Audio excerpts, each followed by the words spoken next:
Break के बाद आगे बढ़ेंगे। इंटरनेशनली कुछ बड़ी खबरें हैं जो लाइमलाइट में बनी हुई हैं और वैश्विक स्तर पर इन खबरों की बात हो रही है। ब्रेक पर जाने से पहले हम घाना पहुंचे हुए प्रधानमंत्री नरेंद्र मोदी और वहां की संसद की तस्वीर दिखा रहे थे। साथ ही घाना और भारत के होते हुए मजबूत रिश्तों पर हमने बात की। आगे बढ़ेंगे। अगली बड़ी खबर, अमेरिका और ईरान के बीच में परमाणु कार्यक्रम को लेकर जो लड़ाई है वो जारी है, उसमें अब नया मोड़ एक आ गया है। अमेरिका के पूर्व राष्ट्रपति जिस तरीके से अभी तक इन खबरों पर रिएक्ट करते रहे, अब जो मौजूदा राष्ट्रपति हैं डोनाल्ड ट्रंप, उन्होंने ये बड़ा दावा किया है। अमेरिकी हमलों ने ईरान के 3 बड़े परमाणु स्थलों फोर्डो, नातांज और इस्फहान को पूरी तरह से बर्बाद कर दिया है। उनका कहना है कि अब ईरान लंबे समय तक परमाणु हथियार नहीं बना पाएगा। लेकिन इस दावे के बीच में यूएस रक्षा खुफिया एजेंसी ने सामने ऐसी रिपोर्ट दी है जो ट्रंप के बयान से बिल्कुल अलग है, यानी कि मेल नहीं खाती। रिपोर्ट में कहा गया है कि इस हमले में ईरान को ज्यादा नुकसान नहीं हुआ है और उनका परमाणु कार्यक्रम कुछ ही दिनों में फिर से पटरी पर लौट सकता है। पेंटागन की रिपोर्ट में यह भी बताया गया है कि हमले से पहले ही ईरान ने अपने परमाणु ठिकानों से संवर्धित यूरेनियम हटा लिया था, जिससे कि हमले का असर कम हुआ। यह जानकारी अमेरिकी सेंट्रल कमांड के 7 अधिकारियों ने साझा की है। वहीं व्हाइट हाउस ने इस खुफिया रिपोर्ट को पूरी तरह से गलत और फर्जी खबर बताया।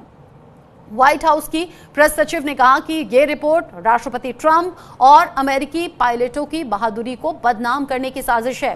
ट्रंप ने ट्रूथ सोशल पर भी ये कहा कि सीएनएन और न्यूयॉर्क टाइम्स मिलकर इतिहास के सबसे सफल सैन्य हमलों को कमतर दिखाने की कोशिश कर रहे हैं। इस बीच अमेरिका के मध्य पूर्व के विशेष दूत स्टीव विटकॉफ ने इस खुफिया रिपोर्ट के लीक होने को देशद्रोह करार देते हुए इसकी जांच की मांग अब कर दी है। उन्होंने कहा है कि यह जानकारी लीक होना बेहद निंदनीय और देश के लिए खतरनाक है।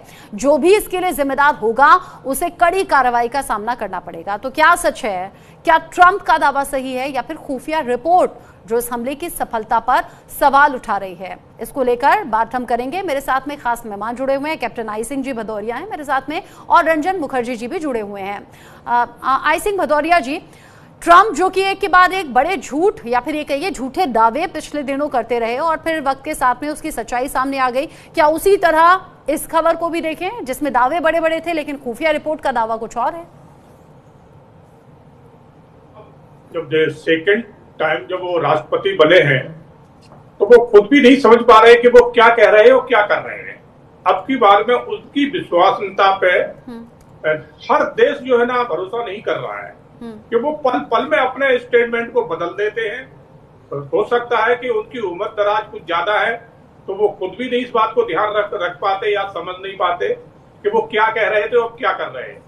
जिस तरह से उन्होंने ईरान के खिलाफ जो स्टेटमेंट दिया था फर्स्ट में कि हम वहां की सरकार को जो है ना गिरा के रहेंगे और वहां के जो सर्वोच्च नेता है, सुप्रीमो नेता है जो खेमेनेई, उनको जो है ना छोड़ेंगे नहीं, उनको खत्म करेंगे। फिर थोड़े दिन बाद उनका स्टेटमेंट बदल जाता है। फिर कहते हैं कि हम 15 दिन का समय देते हैं ईरान को संभलने का कि वो अपने आप को जो परमाणु हथियार बना रहे हैं इनको बंद करें और वो अमेरिका को पूरी जानकारी दें। ये उन्होंने 15 दिन की समय की बात देके कही और 15 दिन तो बहुत बड़ी बात है। दो दिन के बाद उन्होंने वहां पर अटैक करवा दिया। अटैक कर ठीक होते ही आप देखिए कि उसका रिएक्ट ईरान ने कितना बड़ा किया। अमेरिका वर्ल्ड का एक अपने आप को सुप्रीमो मानता है और है भी, मैं ये नहीं कहता कि नहीं है भी।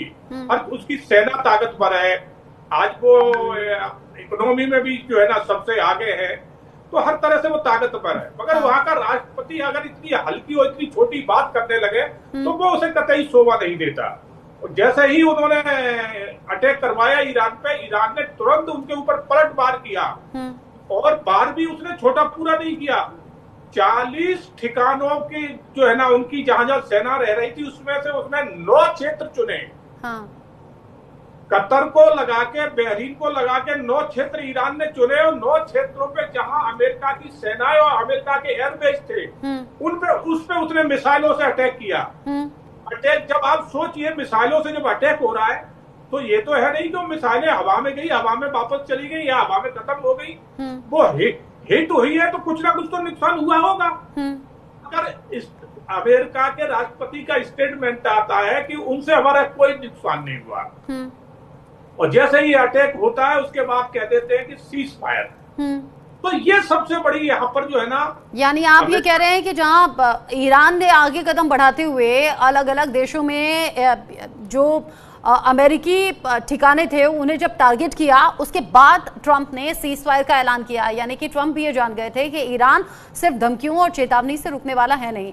रंजन मुखर्जी जी, भारत पाकिस्तान में भी सीज फायर का ऐलान कर दिया डोनाल्ड ट्रंप ने, जबकि इसमें उनकी कोई भूमिका नहीं थी। विदेश मंत्री डॉक्टर एस जयशंकर ने यह भी साफ कर दिया अभी ताजा बयान में कि इसमें उनकी कोई इन्वॉल्वमेंट, किसी तरह की कोई रोल था ही नहीं। ऐसे ही उन्होंने ईरान और इजरायल के बीच में भी सीज फायर का ऐलान कर दिया, जबकि खुद अमेरिका अलग अलग मोर्चों पर अब सवालों के घेरे में है। डोनाल्ड ट्रंप स्पेशली सवालों के घेरे में है। बिल्कुल, मैं वही कहना चाहता हूं। रंजन जी, हमने शुरू से कहा, डोनाल्ड ट्रंप जो है, डोनाल्ड ट्रंप देखिए थोड़ा से मैं कहूंगा हमारा लोकल हिंदी कॉलोकियल टर्म्स में बरबोला टाइप के एक इंसान हैं। बिल्कुल। और अभी आपने जो कहा कि उनका बयान और अमेरिकन एजेंसीज के जो बयान है, उनका जो तथ्य है उस पे कोई सामंजस्य नहीं है, कुछ फर्क नजर आ रहा है। बात सही है। देखिए, ईरान आज से नहीं, विगत 2 दशक से ऊपर से वो हेवी वाटर और यूरेनियम बनाने की कोशिश पे लगे हैं। न्यूक्लियर वेपन नहीं कहूंगा मैं, वो कहते हैं कि हम शांति के लिए, जैसे विद्युत प्रोडक्शन हो, इलेक्ट्रिसिटी प्रोडक्शन, ये सब चीज के लिए हम बनाते हैं। हाँ। तो वो 40 दिन में वो सक्षम है कि अपने पुराने और तौर तरीके पद्धति से वो यूरेनियम एनरिच कर सके।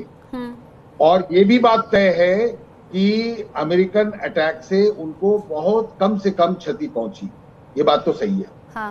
सो far as Pakistan is concerned, जो इंडिया के साथ हमारा लड़ाई 4 दिन का था, 96 आवर्स का, उसमें भी उन्होंने पहले ही बता दिया कि हमने कराया। बाद में रिट्रैक्ट किए प्रधानमंत्री, जब बड़े कड़े शब्द में बोले कि नहीं, there was no third party mediation, नहीं था। उनका डीटीएमओ हमको फोन किया, हमने करा, मान लिया और हम लोग सीज फायर किए। तो ये उनका बरबोलापन दिखता है ट्रंप साहब का, वो अलग बात है। एक चीज मैं आपके चैनल के जरिए और क्लियर करना चाहूंगा। देखिए, ट्रंप एक बिजनेसमैन है, पॉलिटिशियन कम है, और वो शातिर बिजनेसमैन है। और वो जो मुनीर को जो बुलाया था व्हाइट हाउस में, पाकिस्तान का हमने ठिकानों को नष्ट किया, उनके कैंप्स को नष्ट किए, जो टेरर कैंप्स थे।